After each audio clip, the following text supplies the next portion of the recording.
Fidèles internautes de National TV, amis téléspectateurs, bien bonjour, bonsoir. Cela dépend de votre position géographique sur la planète Terre. Nous sommes vendredi 6 octobre 2023. Oswald Omeki, le jeune ministre du président Patrice Talon. Sinon, le ministre du gouvernement de la rupture a attendu donc la soirée de ce vendredi pour jeter le tablier. À partir de lundi prochain, il ne va plus appartenir au gouvernement du président Patrice Talon. C'est la décision qui ressort d'ailleurs de par les rumeurs qui circulent déjà sur les réseaux sociaux. Démission du ministre Oswald Omeki, ministre des Sports béninois. Pour en discuter justement en ce studio, j'ai déjà deux aînés, analystes politiques chevronnés. Gérard Noungbe, il est le directeur de publication du journal Le Chronomètre. Il est bien présent en ce studio avec nous. Gérard Noungbe, bonjour à vous. Bonjour, bonsoir, chers amis. Bonsoir aux amis et internautes du National TV. Merci d'accepter cette invitation. C'est un plaisir. En face de Gérard Noungbe, mesdames et messieurs, Joël Vinoa Condé, c'est le directeur de Fenou Média. Il est bien présent en ce studio également avec nous. Cher René, bonsoir à vous, bienvenue. Bonjour, cher ami Mathieu Mindengoï, et salut à toute la communauté de National TV. Ça fait plaisir de vous retrouver dans nos studios, Gérard et Joël. Alors, mesdames et messieurs, comme je vous l'annonçais, la démission du ministre Oswald Omeki, c'est ce que nous avons appris dans l'après-midi de ce vendredi. Nous allons démarrer par vous, Joël Vinoa Condé. Cette information, vous l'avez aussi appris. Oui, je pense que c'est une surprise, puisque l'information vient dans un contexte assez inattendu. Et une surprise parce qu'il s'agit tout au moins d'un acteur politique de renom, je dirais d'un grand guerrier politique qui aura pris tous les risques pour batailler dur afin, n'est-ce pas, de favoriser l'élection du président Patrice Talon. Oswald Omeki, je dirais, celui-là, ce jeune acteur dynamique qui a réussi, n'est-ce pas, à convaincre assez de jeunes dans le pays, pendant que le candidat, justement, Patrice Talon, s'organisait véritablement à se jeter, n'est-ce pas, dans la bataille électorale, comptant pour la présidentielle de 2016.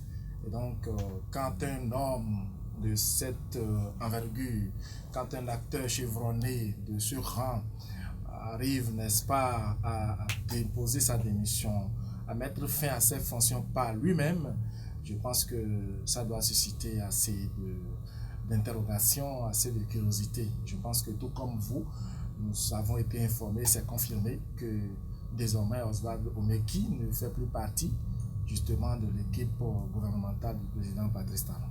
Voilà. Alors, nous allons prendre aussi l'avis de Gérard Noungbe sur la question avant d'approfondir. Gérard Noungbe et Oswald Omeki a déposé sa démission ce vendredi, ce que le président Patrice Talon en même temps a validé. Oui, déjà, c'est parce que nous n'avons pas l'habitude du mot démission chez nous, on n'a pas cette culture, que nous n'avons pas, que quand on apprend une démission, on fait des polémiques autour et on bavarde autour. Pour le cas de Oswald Omeki, moi je crois que Oswald Omeki est un grand guerrier et cette démission, surtout vers la fin du mandat constitutionnel du chef de l'État, parce que en 2026, Patrice Talon ne sera plus président de la République du Bénin et déjà nous aurons un autre président.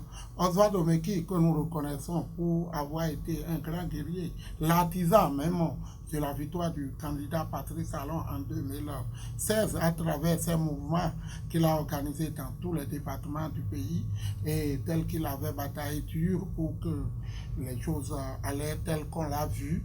Et Patrice Talon, qu'on espérait nulle part, est venu en deuxième position avant de susciter l'adhésion de toutes et de tous et pour prendre le pouvoir d'État en 2016. Et nous avons vu aussi tel qu'il a fait en 2021. Et oui, c'est bien ça. Pour le second quinquennat du président Patrice Talon. Du président Patrice Talon. Et tout ce que nous avons vu, tout le travail qu'il a fait avec ces jeunes ambassadeurs pour qu'on élève un peu le niveau de la compétition, pour que le suffrage exprimé par les Béninois soit un suffrage un peu honorable, vu les appels à ne pas voter, lancé par l'opposition à ne pas voter pour le candidat Patrice Talon en 2021. candidat donc à sa propre succession. Et puis nous savons que le challenge de 2026 sera un grand challenge en ceci où nous savons que déjà il y a des mouvements qui naissent et Oswald Omeki lui-même a fait une sortie récemment pour appeler à soutenir Olivier Bokor. Sur sa page Facebook. Oui, sur sa page Facebook. Et déjà, ça suscite plein de rumeurs. Nous apprenons beaucoup de choses. Donc je crois bien que certainement ce recul tactique serait certainement pour préparer le chef de l'État ou le président de la République du Bénin après 2026. Pour vous, ça doit... à partir de 2026. Pour vous, c'est la raison? Bon, je pense. Ah bon? Est-ce que vous êtes d'avis avec Gérard Noumbé, Joël Vinois Condé? Je pense que ça va être prématuré, même imprudent. Oui. N'est-ce pas? Déjà décortiquer les différentes raisons qui ont motivé Oswald Omeki à jeter le tablier. C'est imprudent. Même si on est d'accord qu'un acteur politique a toujours une motivation, a toujours un schéma qui se cache derrière chaque action qu'il pose.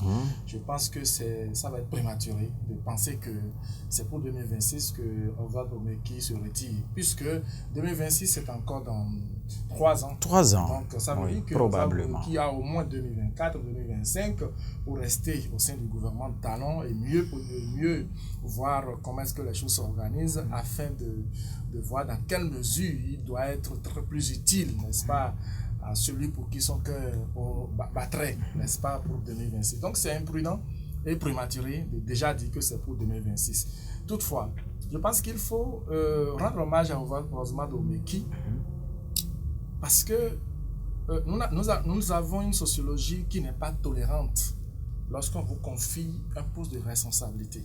Notre sociologie est calée, elle est rigide. Et voir un Béninois à cette fonction, à cette haute fonction républicaine, un jour, à l'instar de Candide Azanahi, déposer le tablier, je pense que c'est un acte d'audace, c'est un acte de grandeur et c'est un acte d'humilité. Il faut avoir franchement l'honnêteté de le reconnaître. Quand on met fin à cette fonction, ça suppose que les avantages autour de la fonction, on les perd systématiquement, c'est ça. Alors, je pense qu'il faut saluer cette grandeur-là. Ce qui est évident, et qui peut se justifier à plus de 60%, quelqu'un qui quitte un poste, c'est forcément d'abord pour des raisons de convenance personnelle. Soit il ne se sent plus très bien, n'est-ce pas, dans la fonction qui est la sienne, soit entre son patron et lui, il y a quelque chose qui ne bouge pas bien, soit il a forcément d'autres motivations que vous et moi ne maîtrisons pas, ou soit même, ça peut être son propre patron qui lui a demandé véritablement de lancer ce schéma par rapport à tel enjeu. Puisque, figurez-vous que jusqu'à aujourd'hui, beaucoup de Béninois continuent de soupçonner Azanahi Candide toujours proche de Talon. Proche, justement. Beaucoup de Béninois continuent de soupçonner Azanahi comme étant, n'est-ce pas, un artisan d'une autre forme de la rupture. De la rupture, justement. Et donc, qui n'est pas forcément de l'opposition. Ça suppose que lorsque vous avez des personnalités, lorsque vous avez des acteurs, excusez, comme Patrice Talon, un homme calé dans la tête, un homme qui a le sens de l'anticipation, un homme qui ne dort pratiquement plus et qui véritablement a tous les schémas sur son tableau chaque jour et qui vous dévance, n'est-ce pas, dans la réflexion et dans les faits. Quand vous avez quelqu'un comme ça en face de vous en matière politique, vous devez être prudent, vous devez être éveillé, vous devez être aussi dans une dynamique d'anticipation. Alors, ne soyez pas surpris que demain qu'on nous apprenne que le départ de Oswald Omeki du gouvernement de Talon est motivé par le président Patrice Talon lui-même. Ce n'est pas, contrairement à ce que d'aucuns disent, ce n'est pas un départ ou une démission forcée. De toute façon, que ça soit une démission forcée ou une démission volontaire, il y a toujours une motivation nécessairement qui s'y cache forcément. Et donc je pense que les enjeux de 2026 vont pouvoir, avec le temps, nous donner assez d'éclairage, assez de précision sur chaque acteur, sur les motivations politiques des actions de chaque acteur dans la sphère politique de notre pays. Et donc, moi, je pense que c'est ce que nous devons faire et éviter surtout de faire de la polémique inutile. Parce que, comme l'a dit Gérard tout à l'heure, nous avons une sociologie terrible. lorsqu'on vous limoge de votre poste, vous êtes obligé de polémique. Lorsque vous démissionnez de votre poste, vous êtes obligé de polémique. Lorsqu'il y a même des faits qui touchent à votre poste et qui méritent que vous démissionnez, vous ne démissionnez pas, vous êtes obligé de polémique. Ça suppose que nous, Béninois, nous avons une sociologie qui est la nôtre, que nous comprenons, que nous construisons. Alors, je pense que Oswald Obeki, au-delà de toutes les analyses que nous pouvons faire, au-delà de toutes les supputations des experts de tout ça, il est le seul à pouvoir nous dire avec précision pourquoi il a quitté le gouvernement. Et avec le rang qu'il a occupé jusque-là depuis 7 ans au sein du gouvernement, il ne pourra pas tout nous dire. Du tout pas. Il ne pourra pas tout nous dire parce qu'il est désormais un personnage public. Et un personnage public, ça ne parle pas. Pas du tout. Du tout pas. Voilà. Merci. Gérard Noumbé, est-ce que c'est le moment pour Oswald Domeki de démissionner du gouvernement du président Patrice Talon? Bon, moi, je l'ai dit tout à l'heure, je vais continuer par le dire toujours. Sa démission, pour moi, doit être une démission motivée. Enfin, il doit avoir une motivation réelle derrière cette démission parce que la fonction ministérielle est une fonction costaud. Et quand on dit quelqu'un, on apprend de quelqu'un qui est ministre de la République, on connaît les avantages, on sait tout ce qu'il pourrait avoir et tout ce qu'il pourrait envisager pour être à cette étape-là. Mais déjà, ce qui aiguise les attentions et qui milite à juste titre en faveur des rumeurs que nous apprenons, c'est que déjà, il faut comprendre qu'il a posé un acte majeur, la démission. Mais avant la démission, quelques jours avant, on avait appris que lui-même, on avait appris sur sa page Facebook un appel à soutenir. Tellement vous revenez à cet aspect-là. Tellement vous revenez à cet aspect. Dans la rue, ou sur les réseaux sociaux, on lit déjà beaucoup de choses. On apprend que cette démission, c'est pour préparer le candidat Olivier, les choses pour le candidat Olivier Bokor pour 2026, surtout qu'on le connaît pour sa façon de batailler dur sur le terrain, sa force de mobilisation des jeunes autour de la candidature de Patrice Talon, comme il a fait candidat alors en 2016. 2015-2016, oui. Et comme c'est le cas aussi maintenant, certainement, il démissionne de sitôt parce que sa présence dans le gouvernement pouvait compromettre le gouvernement qui serait donc en train de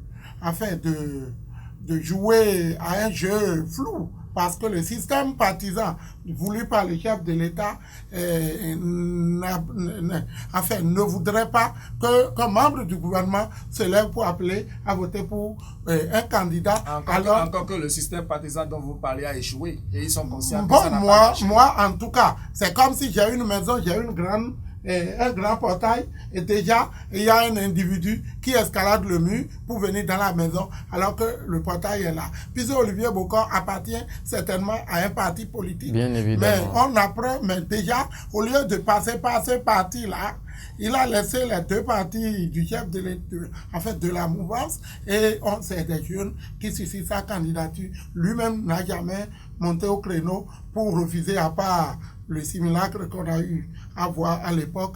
Mais voilà un ministre de la République qui a le courage de le dire. Ça semble donc que quelque chose se prépare et je crois que c'est des jeux démocratiques. Nous ne pouvons pas aller contre ça. Et comme l'a dit tout à l'heure Joël, c'est bien de ça qu'il est question, que le système la réforme sur le système partisan a échoué. Parce que ça ne favorise pas les jeux démocratiques tel qu'on l'a voulu. On l'a déploré avec les réformes sur la décentralisation et les jeux. Le dernier code électoral est tel que les choses ont fonctionné dans les mairies pour élire les maires. Les maires ont été pratiquement nommés par des partis politiques. Nous avons vu tout ce qui s'est passé, le rififi ou les murmures. Tout ce qui s'est passé et tout, bien évidemment. On se rappelle encore comme c'était hier, Nous sommes là encore et ils veulent préparer 2026 et ils vont le faire, ils vont fabriquer ce bébé au dos de certains. Donc je crois que ceux qui se lèvent aujourd'hui prennent leur courage à deux mains pour dire nous allons aux élections, pour dire c'est ce candidat nous n'aurons pas tort d'agir dans ce sens. Gérard Nongbe, alors merci. Nous allons revenir à vous. Mais la même question à vous, Joël Vignoux Condé. Est-ce que c'est maintenant le moment pour Oswald Omeki de démissionner du gouvernement? Je crois que si vous m'avez suivi déjà dans mon préliminaire, je l'ai déjà évoqué. Vous avez évoqué. J'ai dit que si nous nous accordons sur le fait que c'est pour les enjeux de 2026 que Oswald Omeki démissionne, ça veut dire que c'est mal préparé, c'est prématuré. Voilà. Alors, pourquoi? J'ai dit nous sommes en 2023. Ça veut dire que 2026, il nous reste 3 ans. Rien ne presse le jeune ministre, pour qui j'ai beaucoup d'admiration d'ailleurs, rien ne le presse, n'est-ce pas, à quitter le gouvernement, puisqu'il a 2024 là, il a 2025 là. Bien évidemment. Alors, je dis, pour rejoindre Gérard, peut-être pas dans forcément la même logique, c'est une démission motivée. C'est une démission motivée. Une démission qui serait motivée. Motivée. Mais pour moi, ce n'est pas forcément lié à 2026. Mais il faut féliciter Oswald Omeki, quelle que soit, n'est-ce pas, la motivation, quelle que soit la raison de la démission, il faut le féliciter pour avoir eu le courage, n'est-ce pas, de poser un acte assez fort, un acte historique. C'est un jeune quand même. Oui. Et vous savez, en tant qu'acteur politique, il y a tout un groupe, des sous-groupes autour de Oswald Omeki. Bien sûr. Et sûrement que ces sous-groupes, son laboratoire, tout ça ne sont pas informés au préalable de cette démission. Et quand ça lui arrive comme ça suppose que le leader politique que Oswald Omeki est obligé alors de reprendre langue avec ces éléments, ces lieutenants, pour leur expliquer voilà pourquoi on a quitté le gouvernement. Mais au-delà de ça, je voudrais faire une corrélation. Je dis que je suis en train d'entrevoir une fragilisation de l'Union progressiste, le renouveau. Ah bon? Parce que Oswald Omeki est membre du bureau politique de l'Union progressiste, le renouveau. Alors ça veut dire que c'est l'UP le renouveau qui perd un ministre.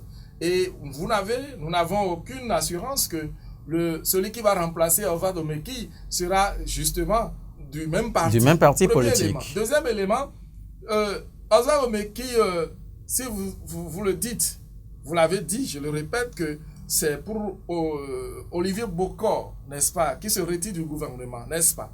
Ok, Olivier Bokor nourrit des ambitions pour 2026, au même titre que Joseph Fifame Diogbenou, en tant que président du parti. Olivier Bokor qui, entre-temps, quitte le bière pour l'UP, le renouveau démocratique. Vous voyez déjà qu'il y a une guerre de gladiateurs, un combat de clochers, n'est-ce pas, qui va se jouer au sein de l'Union progressiste, le renouveau. Et j'ai bien peur que au sein de cette formation politique, qu'il y ait désormais plusieurs camps, plusieurs courants d'action politique, puisque les candidatures risquent d'être multiformes, et quitte à donc à celui que j'ai l'habitude d'appeler le Babalao, de pouvoir faire la centralisation, de coordonner, voir ce qui est mieux. Quitter le gouvernement, si c'est pour 2026, je pense que c'est prématuré. C'est vraiment prématuré. Et donc, il va falloir que Oswald Omeki ne subisse pas, s'il vous plaît, le même sort que Joseph Diogbenou, qui quitte la présidence de la Cour constitutionnelle avec l'espoir de se retrouver à la tête de l'Assemblée nationale et qui, paf, le rêve se brise. Est-ce que c'était ça? C'était bien ça. Ah Nous bon? ne l'aurons pas. Et paf, le rêve se brise et finalement, il s'accroche donc à la présidence du parti l'Union progressiste, le renouveau. J'ai bien peur que le même sort, puisque je ne sais pas réellement ce que poursuit Oswald Omeki à travers cette démission, mais j'ai bien peur qu'il ne subisse pratiquement les mêmes déceptions, les mêmes tempêtes politiques que Joseph Diogbenou, qui a quitté la Cour constitutionnelle pour espérer se retrouver à la tête, n'est-ce pas, de l'Assemblée nationale, au fin, justement, de mieux préparer la présidentielle de 2026. Ce qui est clair, et qui est une évidence, l'homme politique est un homme en griffe mystérieux. L'homme politique, même le sourire d'un homme politique a une signification. Le sourire d'un homme politique a une signification. Et donc, je pense que le temps va pouvoir nous dissiper, va pouvoir nous dire avec précision ce que Oswald Omeki recherche, pourquoi il est parti. Est-ce que son départ du gouvernement marque véritablement la rupture avec son patron, ou est-ce que c'est un jeu de coulisses? Est-ce que c'est un schéma politique nouveau qui se construit par le même patron? Le temps va nous édifier. Le temps va nous édifier. Vous étiez en train de lever votre petit doigt, Gérard Noumboué. C'est pour compléter quelque chose. Ou bien qu'on continue? Non, continuons. On continue. Continuons. Oui. Merci. Et je vais tout de suite revenir à vous pour dire, jusque-là, nous ne savons pas encore, sinon quelques heures seulement, cette information est tombée, nous ne savons pas encore concrètement la raison fondamentale qui fait objet de cette décision du ministre Oswald Omeki. En son temps, Joseph Diogbenou avait organisé une conférence de presse au cours de laquelle il a dévoilé les raisons fondamentales. Pensez-vous, par quel moyen, voilà, espériez-vous Oswald Omeki en train de dire la raison fondamentale pour laquelle il quitte le gouvernement? Le silence l'arrangerait plus. Le silence l'arrangerait plus parce que Oswald Omeki a été quelqu'un qu'on connaît d'abord pour sa tempérance. Oui.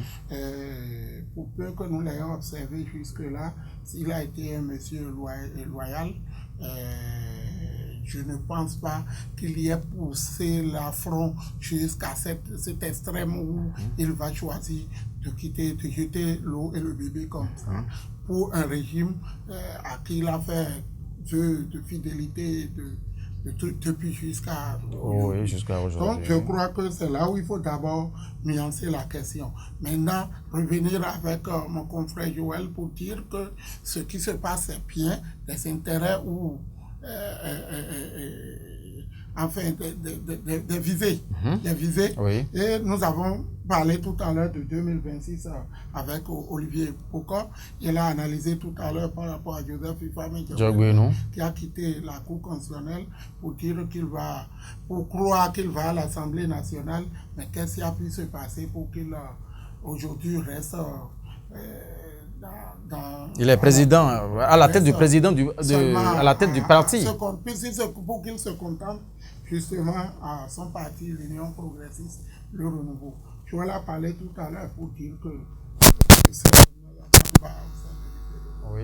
Non, moi j'insiste pour dire qu'il y a branle-bas. Ça ne va pas au sein du parti. Et quand, tel que Olivier Bokor même a quitté le BR pour venir à l'UP le renouveau, ça prouve à juste titre qu'il y a malaise. Et il y a malaise parce qu'il y a plusieurs courants, c'est des hommes, on ne peut pas le refuser. À un regroupement politique constitué d'hommes et de femmes, tous intelligents et ayant des visées politiques, donc on ne peut pas leur refuser ça.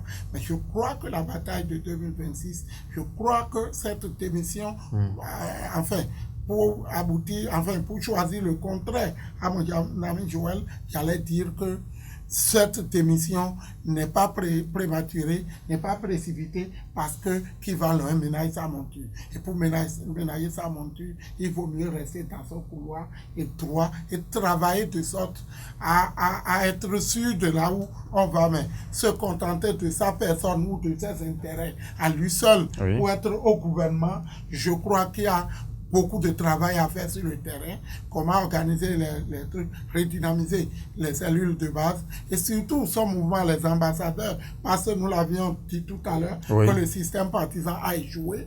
Donc personne ne veut plus se contenter de ces deux regroupements-là pour dire qu'il va aux élections ou bien ils veulent gagner. Donc opposition comme mouvance aujourd'hui, tout le monde est déjà droit dans ses bottes et on sait que 2026 réserve encore beaucoup de surprises. Merci. Pour ajouter, faire un complément, j'allais dire, ne nous méprenons pas justement de l'acte que les acteurs politiques posent.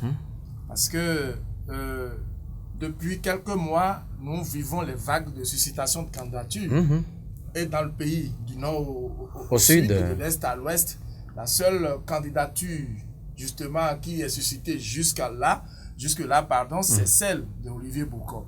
Mais là où je vois, comment on appelle, la malice de l'acteur politique, vous voyez, à aucun moment, et de façon officielle, Olivier Bokor n'a pris la parole pour mettre fin, n'est-ce pas, à cette vague de suscitation de sa candidature. À défaut de cela, sa cellule de communication devait pouvoir réagir. Là, on sait que quand c'est la cellule de communication, ça se pose que c'est le laboratoire technique. C'est le laboratoire, justement. N'est-ce pas? De l'acteur politique dont on suscite la candidature. Ça veut dire que ceux qui pensent que Olivier Bocco ne sera pas candidat, et qui se retrouvent dans les deux autres parties de la mouvance, c'est eux plutôt qui sont dans l'illusion. Puisque Olivier Bocco a compris que le système partisan a échoué, n'est-ce pas? Oui. Il a décidé de prendre les taureaux par les cornes. Donc on pense qu'il est là. Et même, si vous suivez la façon dont les choses se passent, c'est exactement la même chose que les gens ont fait, quand Patrice Talon se préparait, à travers déjà les ambassadeurs et d'autres mouvements sur le terrain. Je ne sais pas si vous voyez la formule. Ça veut dire que tous ceux qui font de suscitation de candidature aujourd'hui sur l'ensemble du territoire national deviennent désormais une banque de données pour Olivier Bocco. Je ne sais pas si vous comprenez. Non, ça devient une banque de données pour Olivier Bocco. De la matière, lorsqu'il va s'agir, n'est-ce pas, de jouer la balance pour voir qui a plus de popularité en 2026 et pouvoir choisir le candidat. Et donc je pense que c'est pratiquement le schéma qui a conduit Patrice Talon au gouvernail du pays. C'est le même schéma que, même s'il faut nuancer un peu, c'est le même schéma qui est en train de préparer Olivier Bocco pour l'association. Même si les indiscrétions, nous racontent que entre Olivier Bocco et Patrice Talon, les choses sont au froid, quitte à vérifier. Voilà, merci à vous. Alors, depuis que la nouvelle est tombée, les analyses vont dans tous les sens sur les réseaux sociaux. Joël Vinoy-Condé, est-ce que vous pouvez croire en ce que, selon certains écrits, Oswald Obeki peut avoir un problème avec le président Patrice Talon, comme vu tout ce qu'il a été pour l'avènement de ce gouvernement en 2016? C'est possible. C'est possible. Même vous qui êtes là en tant que journaliste à National TV, il peut arriver dans votre vie, n'est-ce pas, de collaboration, que vous ayez des soucis avec le promoteur de National TV. C'est les contacts qui créent les amours, c'est aussi les contacts qui créent des problèmes de relations. Donc, il peut arriver, il peut véritablement arriver qu'entre Omeki et Talon, qu'il y ait un petit souci que vous et moi ne pouvons véritablement pas maîtriser ou ni connaître. Vous comprenez un peu ce que je dis? Donc ce n'est pas exclu qu'entre les deux personnages qu'il y ait un souci. Ce n'est pas exclu. Maintenant, est-ce que c'est à cause de ce souci probable que la démission a été prononcée, ou est-ce qu'il y a d'autres motivations derrière ça? Ça va être difficile, franchement, de le dire. Alors, si nous avons suivi le compte rendu de Wilfried Ngouedji de ce Conseil des ministres, ce jeudi, 5 qui n'avait fait que 5 minutes et tout, rien ne présageait. Rien du genre ne présageait. Et dira nous. C'est déjà ce que je suis en train de vous dire, que ces gens, nos hommes politiques savent toujours là où ils le font. Même si, puisque le but de tout politique, c'est de mettre le peuple dans l'embarras et d'embrouiller les cartes et de tirer là, et de tirer. Et comme je dit tout à l'heure, le schéma qui a amené Patrice Talon, c'est le même schéma qui est en train d'être mis en place pour Olivier Bocco, sauf que nous ne savons pas avec l'évolution du temps si le peuple a atteint une maturité qui lui permet de ne plus regarder. Dans ce sens, nous ne savons pas. Mais déjà, je sais que 2026 préserve encore beaucoup de surprises et nous aurons beaucoup de candidats pour les élections à venir. Des candidats, puisque d'ici à là, on ira vers le code électoral, on va voir ce que ça va donner. On va voir si les gens vont maintenir toujours la loi sur le principe de parrainage, si ce verrou ne sera pas sauté. Puisque si ce verrou n'est pas sauté, certains seront obligés d'être pris à leur propre piège et il sera difficile de gérer le système partisan. Et donc, beaucoup de choses, ça réserve beaucoup d'autres surprises auxquelles on sera obligé de s'y adapter. Merci à vous. Alors, un tout temps rapidement pour conclure ce rendez-vous rapidement là, de décryptage sur National TV. Joël Vinoy-Condé. Alors, que diriez-vous, que peut-on dire de façon générale pour conclure ce rendez-vous avec vous? Alors, pour conclure, je dirais bravo au jeune ministre. Oui, bravo à Oswald Obeki pour avoir posé un acte grandeur nature. Bravo pour avoir donné le signal à la jeunesse. Bravo pour avoir prouvé à la jeunesse que malgré tout, malgré les intérêts, on a quand même du charisme, on a une dignité, on a une vision. Bravo également pour avoir montré à la jeunesse que vous pouvez être très bien, en de bonnes odeurs de sainteté avec quiconque. Mais quand vous estimez que la vision que vous poursuivez est différente de celle de l'autre, vous pouvez respectueusement et avec dignité prendre votre chemin. Ce n'est pas un affront, ce n'est pas de la rupture. Toujours est-il que Oswald Aboki a le mérite d'avoir gagné de l'expérience auprès du président Patrice Talon. Il a le mérite d'avoir été même dans son laboratoire. Il a le mérite d'avoir bataillé fort, n'est-ce pas, pour amener le président Patrice Talon au pouvoir. Il a le mérite d'avoir mobilisé assez de jeunes Béninois autour, n'est-ce pas, du Bénin révélé, autour de la refondation, autour du Bénin du futur. Voilà. Je pense que c'est un jeune acteur qui a de l'avenir et pour qui il faut prier pour que davantage Dieu puisse le fortifier. J'aime beaucoup sa tempérance, j'aime beaucoup son dynamisme, j'aime beaucoup sa vision, n'est-ce pas, de la jeunesse. J'aime beaucoup sa vision du futur. Je pense que c'est un acteur clé du développement de notre pays qu'il faut soutenir et encourager. Merci à vous, Joël Villinois. Je reviens avec la même question. En guise de conclusion, qu'est-ce que vous avez pour conclusion? Non, déjà en conclusion, oui. Nous savons que Omeki Oswald a fait beaucoup à la tête de ce département ministériel. Voilà, il le quitte et déjà on envoie quelqu'un pour assurer l'intérim. On envoie Sam Seydou Atambi pour conduire l'intérim. Atambi qui avait déjà 2 départements ministériels ensemble. Il avait l'eau et on lui a ajouté l'énergie. Une partie de l'énergie qu'il tient là. Et déjà on lui remet encore le qui trop embrasse mal lettré. Il peut ne pas être efficace parce qu'il aura trop de départements ministériels alors que l'enjeu et le défi du Bénin de 2023 à 2026 reste encore énorme et nous voulons donc que le chef de l'État au plus pressant trouve un autre jeune de cette carrure pour booster le sous-secteur sport et loisirs au Bénin parce que nous connaissons bien notre président de la République, nous savons comment il fonctionne jusque-là et il peut vouloir garder le même silence pour ne pas nommer quelqu'un à la tête de ce département alors que ce n'est pas de vaillants cadres qui manquent au Bénin et nous-mêmes, nous avons les qualités pour conduire, vaille que vaille la République ou ce département vers les vœux souhaités par le chef de l'État. Donc moi, je souhaite vraiment qu'on nomme quelqu'un à ce poste pour conduire la réforme. Merci à vous, même si vous avez saisi la balle au rebond pour faire parler de vos expériences, en tout cas de votre disponibilité. Mesdames et messieurs, la démission du ministre des Sports Oswald Omeki, c'est de ça. Il était question tout au long de cette trentaine de minutes que nous avons passées ici en studio. Les aînés, Gérard Noubet, le directeur de publication du journal Le Chronomètre, en face de Joël Villinois, qu'on est directeur.